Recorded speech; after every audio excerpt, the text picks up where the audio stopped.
judge. First, let us pray. Father, in the name of Jesus, thank you for what you've given us today, and thank you for this day as a whole, Lord. Lord, have your way with our hearts, our minds, our spirits, and our bodies. Lord, guide us with your wisdom. Lord, keep us in your pure, holy, and righteous will, Lord. In the name of Jesus. Lord, bless us with spiritual and physical blessings, Lord. In the name of Jesus. Lord, keep us righteous, Lord, as we study your word. Feed us your word, Lord. Lord, allow us to apply it to your lives, Lord. Open up our hearts. Open up our minds that you may rain down rhema from the sky, Lord. And fill our hearts to the brim with your food, Lord.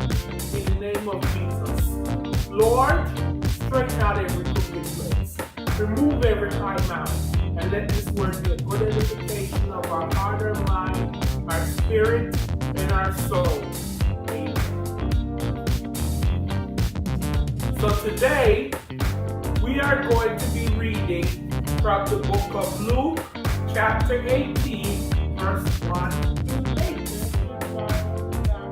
8. So here's a fun question.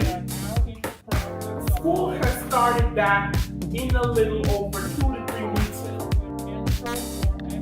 How many of you feel that on your first report card you are going to get all A's? Tough one, isn't it? How many of you feel you're going to get all A's? You don't have to answer if you don't feel, but death and life is in the power of the tongue. If you say it to yourself, you're going to get all A's, you will get all A's. Amen? So, Luke chapter 18, verse 1.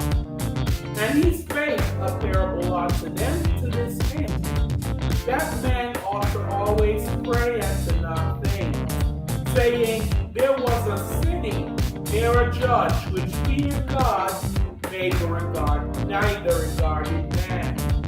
And there was a widow in that city, and she came unto him, saying, avenge me of my adversary. And he would not for a while, but afterwards he said within himself, I fear, though I fear not God nor regard man, yet because this widow troubleth me, I'll avenge her, lest by her continual coming she weary me. And God said, and the Lord said, hear what the unjust judge saith, and shall not God avenge his own elect, which cry day and night unto him, though he bear long with them? And I tell you that he will avenge them speedily.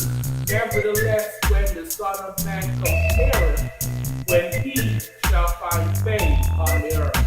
Now let all of God's people say, Amen.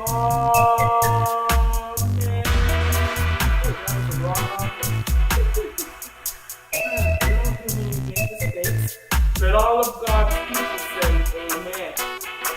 So,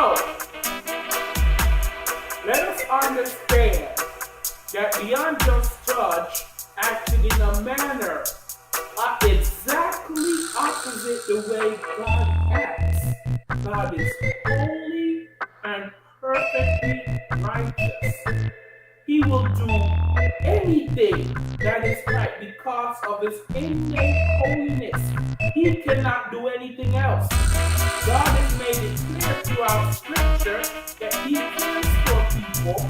When he gave the law to Moses, he made the treatment we were to receive. Cursed be he that preserveth the treatment of the stranger, fatherless, and widow. Oh, see, you're not supposed to treat widows bad. This is why this unjust judge was was basically treated good by the judge, but it sure took a lot of requests before that happened. Jesus wanted his disciples to know that even in times of delay, we can be sure that God still cares about us. God does what is best for us. We cannot anoint God into answering our prayers. We are not persistent in prayer because we think God can be persuaded by a repetition or the quantity of our needs. We are persistent in prayer because we are convinced that God's timing is perfect.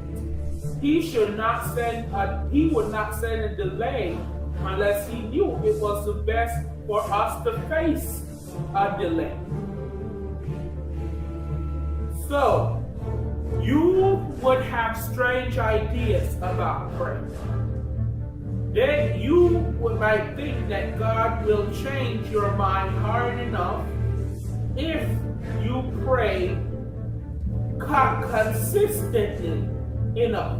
God cannot be manipulated through prayer. We do not convince him to provide us with health or wealth on the basis of our petition. Prayer means God gives us the learning to trust him in sickness or in health, or poverty or wealth or sorrow or joy. Prayer does not change God. Prayer changes the person who is praying. The very fact that God has given us the privilege of coming to him in times of trouble should not convince us of his care. He knows everything, so we should trust him to know what is best for us. He loves us, and so we can trust him to do what is best for us. He is all-powerful. We continue to pray because we have faith, but we can also pray to increase our faith. Giving up on prayer does not mean losing salvation. But giving up our praise is a terrible thing to do because it leads you to trust in the wrong things, people, or places.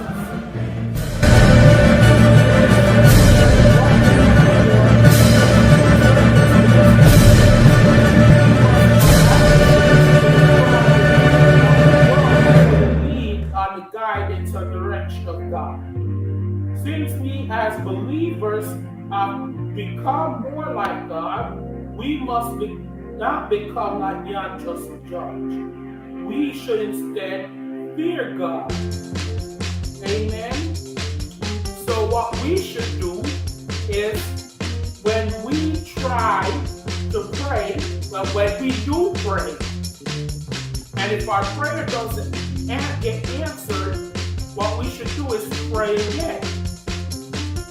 So we need to seek God's will instead of self-will.